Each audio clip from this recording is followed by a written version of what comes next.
All right, so we are here with Deekon. Deekon, do me a favor. Tell us a little bit about yourself, how you grew up, and a little bit about the program that you're doing. So I was born Ricky Jones in Lapway, Idaho, Nez Perce Tribe Reservation, and I grew up with it's a close knit community in that time, and we we ran all over the reservation with our friends, rode bikes, did all of the fun, activities that nobody really had too many worries about us back then. And I think the biggest issue, which has been an unfortunate common theme on the reservations, is alcohol abuse or drug abuse. And my best friends, would often complain about some of their environments growing up. And uh, my my growing up is I always wanted to try to help everybody uh, do better, feel better, live better, and so I would often try to help any way I could. I'd be 5 years old telling my best friends, "You could come live with me," and just trying to find a way to help them out. And so this sort of the work that I've been doing kind of stems from the environment that I grew up in, which I didn't know any different. So everything that I always wanted to do was just to try to have people live a better, healthier life. All right, so I was scrolling around. I was Facebooking, all things Facebook. You know how that is.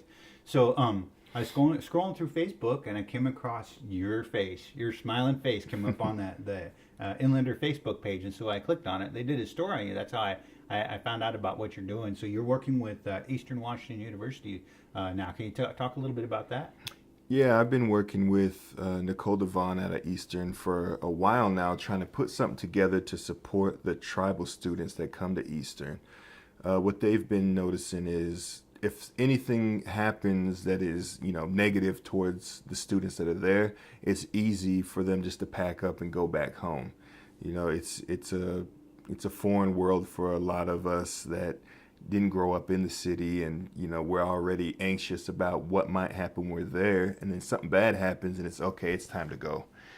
So Yeah, kind of the fight or flight yeah. mentality. Yeah, yeah, for sure. And so me growing up that way, going to Arizona for college and playing sports, I figured that I would be okay. And then when I got there, I realized there was no other native students there at all, and nobody could really uh, help. I thought these guys were silent. Sorry. You're a busy man.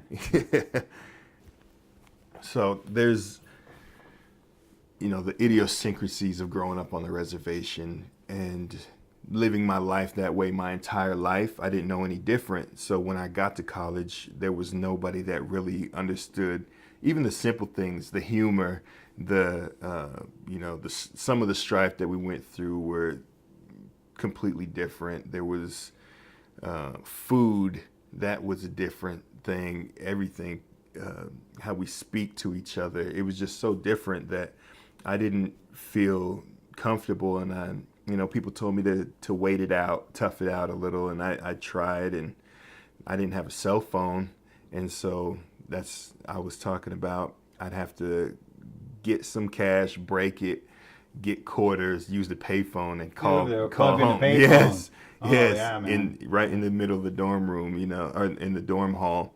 Yeah. And so that's how I kind of tried to stay in touch with people at home that kept me comfortable. And it just ended up being something that I was like, I can't live this way Yeah. for 4 years. So it's time for me to go. And I left.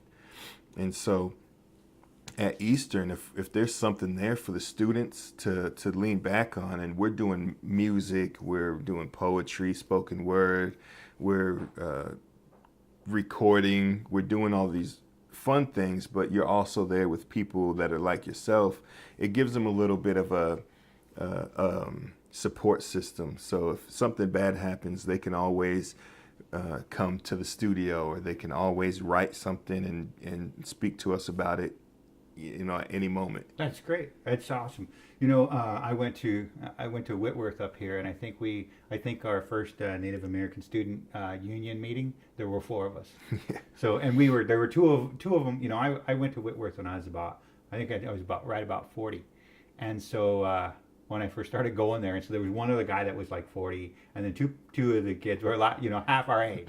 So there was 2 of them, and then 2 of us older guys, and that was kind of it. So I could totally understand, coming from the res, that was probably a culture shock for you. I didn't myself grow up on the res, but I know that there's a lot of differences between just small things, like you talked about the humor, the things you joke around about, those things that make you feel comfortable. And when you have those things that you're not familiar with, which you're not accustomed to, or nobody was there to kind of walk you through all of these things, it can be really intimidating. So I really appreciate what you're doing. So you have a nonprofit. Can you talk a little bit about the nonprofit? Yes, the nonprofit's called New Developed Nations. And it was developed, I started working on the nonprofit portion a few years ago. And I partnered with Harvard, their School in Addictions, Dr. Howard Schaefer. He's on the board of directors for the nonprofit. And it's based, this music aspect is one branch of what I want to do to kind of help the community heal in a lot of ways. So music is it's an honest place where a lot of us get to go. Anybody, if you've never written music before and you write in your journal or anything, you can be 100% honest, and you can light it on fire or throw it in the trash right when you're done, and it does something for you to be able to put these things out, get them out. So New Developed Nations is based around bringing in people that want to find a way to heal through trauma or addiction or anything. We create music from scratch. We tell your story through music or poetry or journaling, and we base everything we work with around the music that you create. So if you come in for alcoholism, we're not going to hand you a paperwork that says, here's the negative effects of alcohol. We're going to go through your music, your life story, your lyrics, and we're going to find root issues through the stories you tell. And your issue might be when you feel alone is when you end up using. And so we're going to work on abandonment issues and coping skills to help you learn to have different outlets when you feel these triggers. So the basis of New Developed Nations is getting to the root issues of any trauma you may have and trying to help you grow through any means that feels comfortable for you.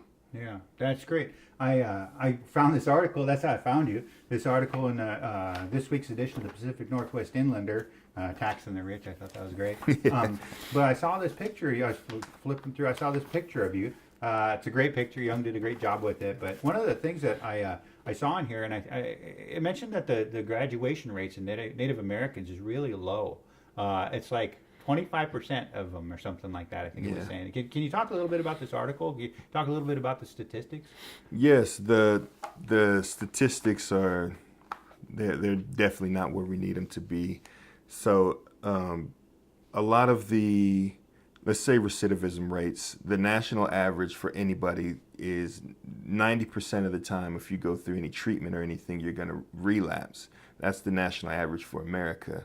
So finding, this is just a small portion of looking at a bigger picture. So I look at graduation rates the same way as I look at recidivism rates. All of these are success rates. So if we're having 90% failure in our field and something comes along that helps, my program the recidivism rate has been around 23%. So it's much better than the national average for sure. So if we just look at how we treat people, and I've said this time and time again, everything that I do is how you treat somebody, how you respect somebody. And if you're to the level of validation, somebody has a bad day at school, just like me, I left. I just packed up, I left. That's what we're seeing at Eastern. Something bad. Nobody understands me, so I'm leaving. And the that's fight or flight. Yes, definitely fight or flight. And so if we have even just one person to come and say, yes, that was terrible what happened to you. I understand why you feel that way. And what can we do to make it better?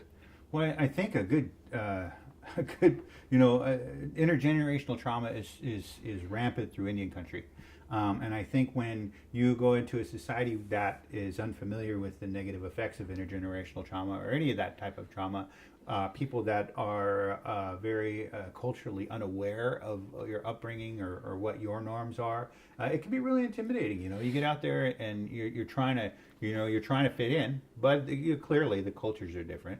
Clearly there's a difference, and without having any kind of support system, that can be devastating. That could be another form of trauma in itself, almost. Definitely. Yeah. Real quick, do you have how do people get a hold of you? Do you have a Facebook page or Twitter or how? Yeah, I have a Facebook page. It's Deekon Jones, Deekon Jones. A Twitter, same, Deekon Jones. Everything is Deekon Jones, and my email is ndndeekon@gmail.com. And that's where I get a lot of questions, which is kind of odd because I thought the social media would be the one impacting it most. But my email, I get a lot of the questions, and it's an easy way to communicate. Yeah. So would you be open to coming out and talking to some of the Native youth at different maybe schools or organizations? Yeah, for sure. My biggest goal here right now is just me doing this program. My biggest goal is to have Native students learn what I'm doing, train them to do exactly what I'm doing, and grow this all across the Indian country and the U.S. and anywhere else it may be needed. So I'm always open to speaking with people that have interest in what's going on and people that want to help, and I'm always open to that. I did want to ask you real quick, just something kind of off the that you're in Nez Perce? Yes. I was just down there. I went down to the University of Idaho powwow last week, and I went from there actually because I heard the Nez Perce just bought the Clarkston Country Club. Yep. Yeah. Can you talk a little bit about that? Yeah, that was a big purchase. So having the country club now it's a great new revenue generator and jobs provider, I'm hoping.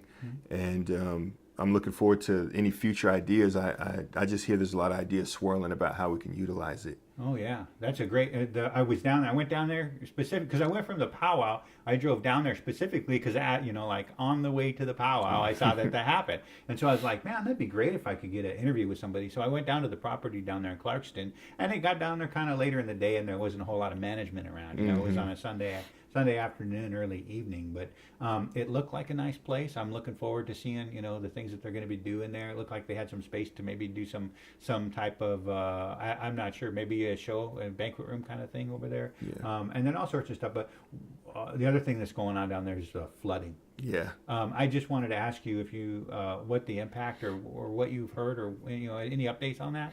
Yeah, there's the community has been great helping each other out. Even the Yakima Nation sent over sandbags and everybody's coming together to help, and that's the good that's come of it. Yeah. But yeah, there's been a lot of flooding and there's still some issues going on, but hopefully it'll all be taken care of soon. Yeah. Do you know if there's any really severe infrastructure damage or anything? Have you heard anything like that? Yeah, I haven't heard any severe infrastructure damage yet. So yeah. Yeah. I have a tendency of going really deep, really fast. I've interviewed people from all different places, and I try not to get too deep. I don't want to do that. I'm trying to maintain and focus more on positive things. One of the things that we have a tendency of doing in Indian country is we get this mentality, especially in media. Did you go to Standing Rock? Did you? I didn't make it. Okay. I just asked that because when I went to Standing Rock, I had an amazing experience. The solidarity. I went there in September, and I went to this camp that was full of all these people from all over the world that were all there for one reason, and it was all these great things. When I went back in December, I was there December 4th, which was the day that Obama made the announcement that he wasn't going to grant the easement on the pipeline. I don't know if you had followed the movement very much at all, but that was a very significant thing that I felt he could have done 6 months earlier. Yeah. but everybody went yay, and all the they CNN and MSNBC, all these guys had their satellite trucks out there, big trucks, not just the little vans or the little SUV. They had the big satellite trucks out there, and he made that announcement, and everybody went yay, and all those guys took off. Well, we watched the DAPL workers put up more lights. And keep going through the night. That night, we're shooting off fireworks, and they're just putting up more work lights and keep going. And we're like, wow, where's the media cover? Well, how come they're not covering that? It didn't even slow them down at all. And so it's really depressing. We can get overwhelmed and all those kind of things. But I'm looking for more stuff that's a little bit more inspiring. So talk to me a little bit about your nonprofit. Talk to me about why you decided to start a nonprofit. What was that about? Yeah, I basically wanted to leave some sort of, legacy that could be carried on, and a nonprofit seemed to make most sense for what I was attempting to do. And helping friends and family that I grew up with see a different way of life was always important to me. I watched some of the best athletes, the best writers, singers, and all these people just stop, and drugs and alcohol kind of took over their life. And everything that I did was to try to curb the pipeline of, well, I didn't make it here, so I'm going to turn to this now. And so the nonprofit for me was more about leaving something than just going through the shuffle of a for-profit in this line of work that I'm doing, and working on a lot of things that I didn't really want to work on. What so far has been the biggest challenge for you?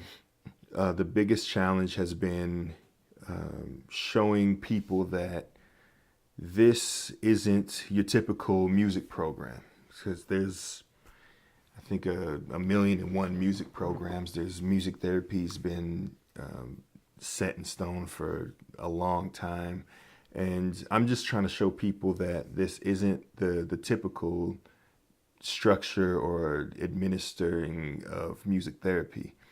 So one of the reasons why I called my program Healing Through Hip Hop was to kind of shed light on there's hip hop that people hate because they think it's all the cursing and misogyny and all of that. Yeah, gangsters, stuff, yeah. All that. And I wanted to show that there's a real positive impact that all music can have. And hip hop has been the forefront of many other genres as well. A lot of hip hop is everywhere you look. How kids are dressing that don't even listen to rap music, they'll dress like a hip hop artist.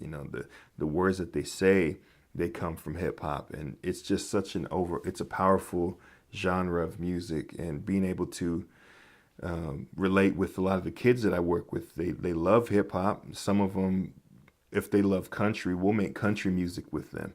Even though I'm terrible when it comes to making country music, we can be terrible together, but as long as we get your story out, that's all that matters. And so that's the most important thing for me, is to kind of shed light on there's a language that we can speak with our young people. And if we're not afraid to learn that language, we can relate to them on a deeper level than telling them, if you complete here, you're going to be fixed. And so everything that I do it's very intentional, and it's very ancient as well.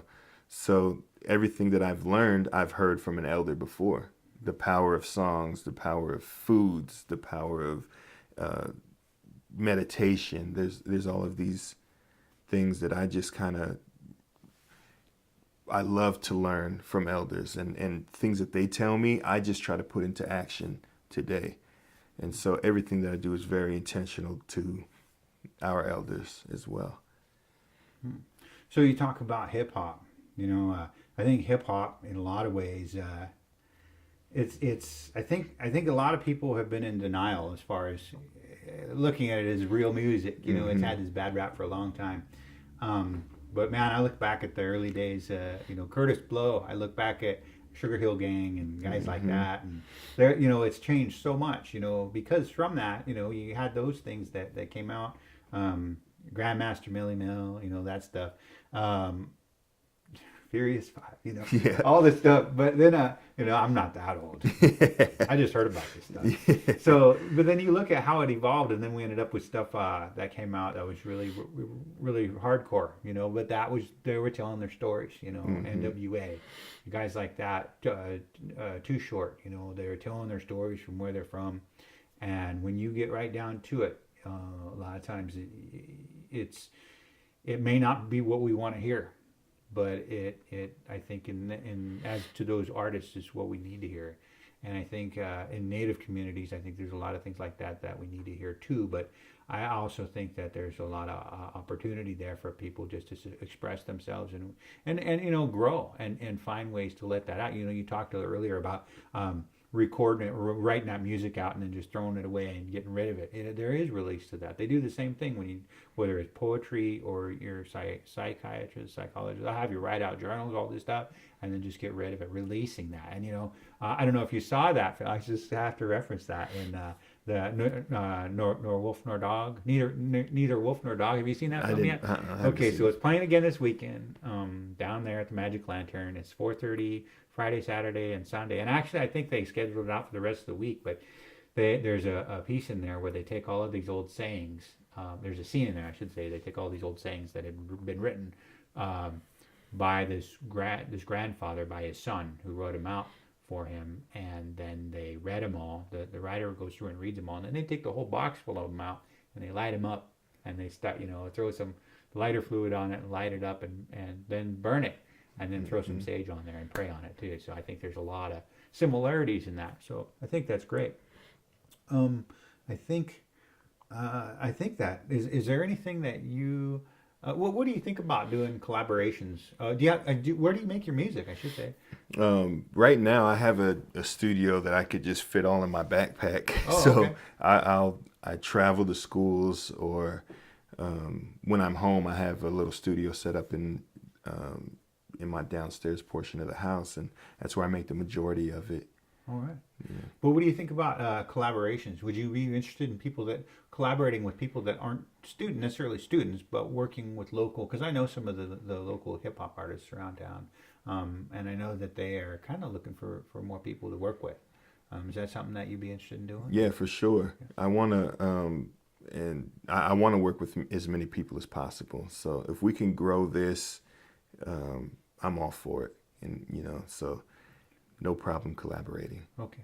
I'm working on a few different things as well to try to get this whole language and everything back onto the Nez Perce Reservation. I don't know if I can mention language preservation. Yeah. Oh, yeah. What do you have in mind for that? So there's a whole health and wellness initiative that I'm working on right now that I haven't told anybody about yet, but this program being one of the forefronts, of course, to get interest from younger kids, teenagers, and even in the forgotten age zone, which is 20 to 25 years. But there's a PTA performance here in downtown Spokane I'm working with. I'm the First Nations chairman for trying to bring health and wellness to all the surrounding reservations. So there's world-class personal trainers, all sports, basketball, softball, football, and one of the guys, he trained Shaquille O'Neal, Steve Nash, NBA players, and they work with college athletes here. And what I'm trying to do is get these tribes to send liaisons, coaches from each of their reservations, and work with these trainers one-on-one to put a regimen together. And there's a monthly fee, but what I'm trying to do is get the tribes to pay the monthly fee so families don't have to pay. So when these coaches go back home, the kids could show up for free, get all of this world-class training, health and fitness. It's athletes and non-athletes and everything, diabetes prevention, all of these things that the community and the kids will get for free, which is a pretty awesome thing. We didn't get world-class training growing up, playing on the res. So I'm trying to bring that there.